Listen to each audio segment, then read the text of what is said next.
پاکستانیوں، میں یہ بات بہت سنجیدگی اور ذاتی تشویش کے ساتھ کہہ رہا ہوں۔ جذباتی ضرور ہوں مگر غیر ذمہ دار بالکل نہیں ہوں۔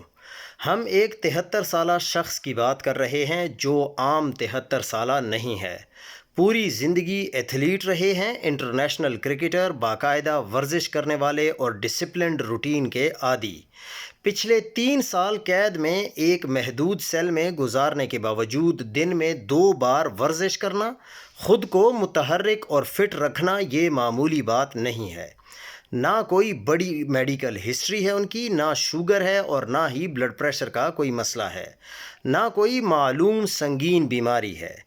ایسے شخص میں اچانک دائیں آنکھ کی 85% بینائی کا ضیاع اور اسے ریٹینل وین اوکلوژن کے طور پر رپورٹ کیا جانا ایک سنگین معمہ ہے۔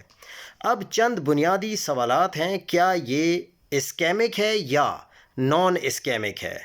کیا یہ آپٹک نرو بھی متاثر ہوئی ہے؟ کیا یہ صرف آنکھ کا مسئلہ ہے یا سسٹمیٹک ویسکولر مسئلہ ہے؟ وہ ایک سیشن جسے اینٹی وی جی ایف تھراپی کہتے ہیں اس کا لے چکے ہیں اور تقریباً 15% بینائی باقی بچی ہے، مگر 85% نقصان معمولی بات نہیں ہے، کیونکہ اس عمر میں سڈن یونیلیٹرل ویژن لاس ہمیشہ ریڈ فلیگ سمجھا جاتا ہے۔ صاف اور سائنسی انداز میں دیکھیں تو چند امکانات ہو سکتے ہیں۔ ایک یہ کہ بلڈ پریشر میں اچانک اضافہ، شدید ذہنی دباؤ یا ایپیسوڈک سپائکس، اور دوسری وجہ ہو سکتی ہے ہائپر جو کولیگول سٹیٹ ہوتی ہے، اس کو کہتے ہیں کہ خون کا غیر معمولی گاڑھا ہونا جس سے کلوٹ بن سکتا ہے۔ تیسرا یہ کہ مسلسل ذہنی دباؤ سے خون کی باریک نالیوں کو نقصان ہو سکتا ہے، اور چوتھا یہ کہ عمر کے ساتھ نالیوں کی کمزوری ہو سکتی ہے۔ پانچواں یہ کہ اگر آپٹک نرو کی خون کی فراہمی متاثر ہوئی ہو۔ اب وہ سوال جسے لوگ دھیرے دھیرے پوچھ رہے ہیں وہ یہ ہے کہ کیا پوائزننگ یا کسی قسم کا زہریلا مادہ، چاہے دانستہ یا غیر دانستہ، اس میں کردار ادا کر سکتا ہے؟ سائنسی طور پر کچھ زہریلی مادے یا دوائیاں جو ہیں وہ شدید بلڈ پریشر، سپائکس، ویسکولر سپیزم اور culvert formation, optic nerve toxicity بالکل پیدا کر سکتے ہیں، لیکن یہ بہت اہم ہے، صرف شبہ یا قیاس کی بنیاد پر یہ کہنا کہ ایسا ہوا ہے طبی طور پر درست نہیں ہوگا۔ اگر کسی کو واقعی یہ خدشہ ہے تو اس کا واحد ذمہ دارانہ راستہ کمپریہنسو ٹاکسیکولوجی اسکریننگ ہو سکتا ہے۔